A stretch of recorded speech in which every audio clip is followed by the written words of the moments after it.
halkan ayaa looga duubay muuqaalkan gabadhan lagu magacaabo Fahma Fiicanay waxa ay ku ahayd raalli waa ay cabsaneed sida aynu ka soo xignay dadka ag dhowdhowaa xilliga uu falkan dhacayay xaaladdu waa mid halis ah gabadhan iyo gabdho kale iyo wiilal Soomaaliyeedba waxa ay isticmaalayeen waxyaabaha maanka dooriya muuqaalo iyo cadeymo sir ah ayaan muuqaalka qaybta ugu dambayso kugula wadaagi doonaa oo aynu ka helnay xaaladda sida ay ahayd iyo jawiga mar qura sida uu isku bedelay Fahma Fiicanay oo si weyn ugu jeesjeesi jirtay beesha saruur habar gidirna ka saartay ayaa haatan xaaladeedu waxa ay tahay mid alla u sahal ah muuqaalo waaweyn ayaa gabadhan laga duubay ilaa ay dhamaadka maqaalkan haddii aad daawato halka muuqaal eed aragtay kuwa ka daran ayaad arki doontaa isla markaana dhabannada ayaad qabsan doontaa muuqaalkan xilliga la duubayay iyo sida ay wax u dhaceen ayaan kugula wadaagi doonaa balse inta aanan guda gelin xogtanna aanan kashafin waxaan kaa codsanayaa marka hore inaad muuqaalkan like saarto si saaxiibo badan uu u gaaro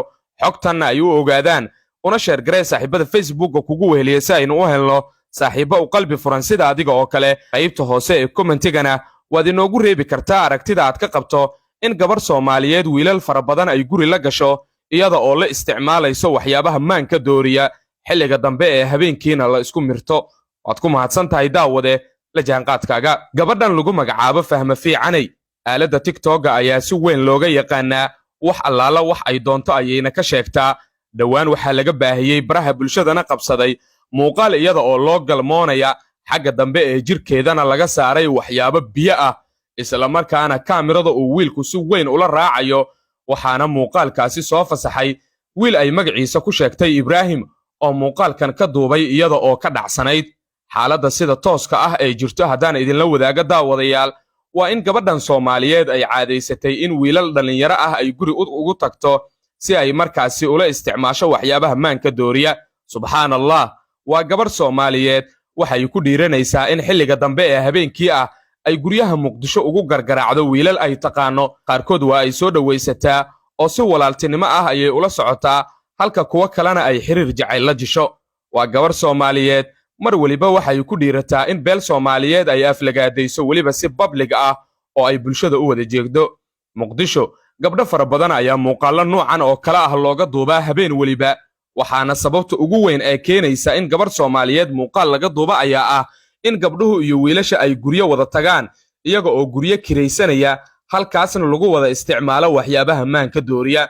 daawade bal caqligaaga iyo garaadkaaga muxuu ku siinayaa haddii aad aragto gabar hal saac oo subaxnimo iyo 2 saac oo subaxnimo gurigeeda imaanaysa iyada oo habeenkii oo dhanna ay wiilal la joogtay waliba waxyaabaha maanka dooriya ay la isticmaalaysay waa dareemi kartaa inuu halkaasi imaan karo in dhalinyarada ay isku safaado maadaama iskaabulo la wada yahay diintii Ilaahay iyo dhaqankii suubanaayna markaasi laga been sheegayo oo qol isku soo wada xirayo iyadoo wixii la rabana la samaynayo ugu dambayn gabadhan muuqaalka laga duubay ee Fahma Fiicanay lagu magacaabo aniga ahaan waa ka xumahay waana ka damqanaya balse gabar Soomaaliyeed oo asturan iyo mid Soomaaliyeed oo lugaha iyo markaasi naasaha iyo meel walba banaysatay sidee isku sharaf u noqon karaan war dhalinyaro gabdhaha sharaftooda inta aanan ilaalin ka hor aynu gabdhaha ka fakirno in ay guryahooda joogaan hooyooyin Soomaaliyeed ayaa ooynaya kadib markii gabdhahooda laga duubay muuqaalo galma ah wiilashan wax arxan naxama lahan gabdhahana aynu ka ilaashanno oo guriga gabdhaha lagu ceshto haddii kale markii sida Fahma Fiicanay oo kale loo soo qarxiyo muuqaalkeeda ayay dadku wada ilmayn doonaan waxaa sidoo kale jira saaxiibayaal gabdho fara badan oo caan ah oo aad adiguba garan karto oo muuqaalo galma ah laga duubay barnaamijyaadkeenna iyo warbixinadeenna soo socda ayaan mid ugu dul istaagi doonaa waxaan ka cudur daaranayaa inaanan halkan ku soo baahin karin muuqaalka Fahma Fiicanay oo raaxaysanaysa sabab la xiriirta inaan ilaalinayo indhaha bulshada igu xiran ilaa ay dhamaadka muuqaalkan haddii aad wehelisay sidee u aragtaa daawada muuqaalkan iyo gabadhan arrintan haatan haysata adiga oo muuqaalka like saaraya si saaxiibo badan uu gaaro una sheer gareynaya saaxiibada Facebookga kugu weheliya si aynu u helno saaxiibo u qalbi furan sida adiga oo kale waad ku mahadsan tahay daawashada muuqaalkan magacaygu waa Cabduqaadir Cabdullaahi Siisi